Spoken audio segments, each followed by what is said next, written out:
Сәлем достар, баршаңызға. Бүгін сіздермен бірге беляши дайындайтын боламыз. Менің каналыма тіркеліп, лайк басуды ұмытпаңыздар. Ең алдымен бізге жылы су, жылы сүт және қамыр ашытқы қажет болады. Осыларды жақсылап араластырып, күнбағыс майын құямыз. Тағы да араластырып, ұнымызды саламыз. Ұмытып кетпеңіздер, мен тұз салуды ұмытып бара жатыр екенмін. Міндетті түрде тұз салып, кішкене тұзды ерітіп болғаннан кейін осылай қолымызбен ары қарай ұнымызды салып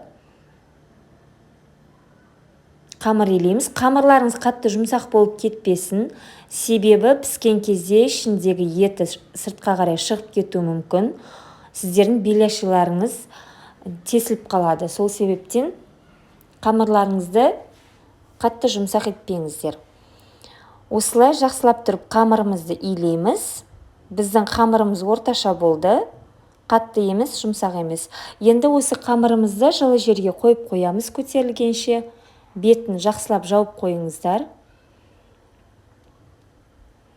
Біздің қамырымыз көтерілді, шамамен 1,5 сағаттай тұрды.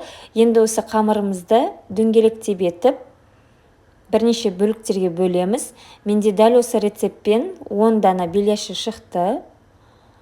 Осылай бірдей етіп дөңгелектеп, тағы да қамырымыздың бетін жауып қойып қоямыз. Тағы да көтерілуі қажет. Көтерілгеннен кейін барып, салмасын салып, біз беляшимізді дайындаймыз. Енді қамырымыз көтерілгенше біз салмасын дайындаймыз. Ол үшін бізге сиырдың тартылған еті қажет болады. Және осындай жарты пияз. Жарты пиязды біз өте майда етіп турадық. Себебі піскен кезде арасында тез пісу үшін.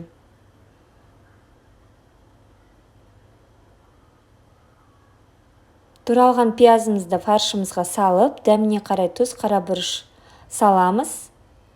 Кішкене су құйып жіберсеңіздер болады, егер сіздердің фарштарыңыз қатты майлы болса. Егер майсыз болса, кішкене күнбағыс майын құясыздар. Енді біздің фаршымыз дайын болды. Көтерілген қамырымызды ашып, осылай кішкене қолымызбен жаямыз. Қолдарыңызға жапса, кішкене май жағып жіберсеңіздер болады астына. Ішіне салмасын салып, осылай дәл видеодағыдай етіп ораймыз.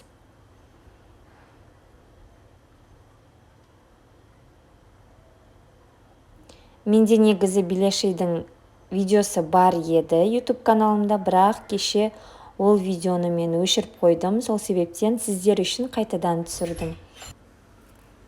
Егер адам саны көбірек болса үйде, онда қалауларыңызша 2 есе, 3 есе қылып жасап көрсеңіздер болады.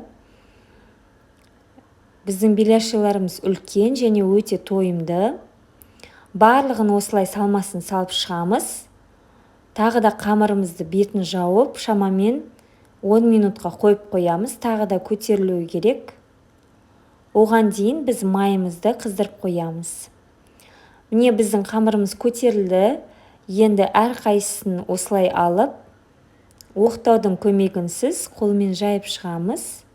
Ақырын ғана жаясыздар, себебі қамырларымыз жыртылып кетпес үшін. Қолдарыңызды кішкене майлап аласыздар, сол кезде оңай жай алатын болады. Барлығын осылай жайып шықтым.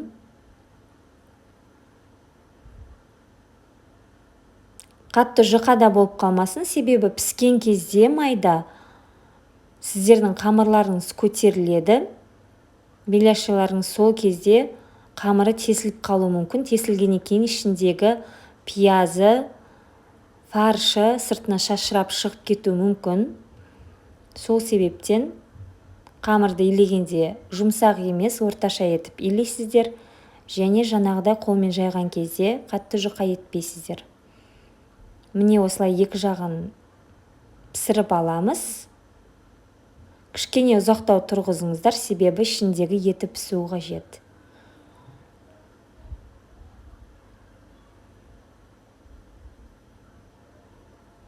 Түсіріп алған кезде беляшиларыңыз піскеннен кейін астына міндетті түрде қағаз салфетка төсейсіздер. Сол кезде майын жақсылап сіңіріп алады.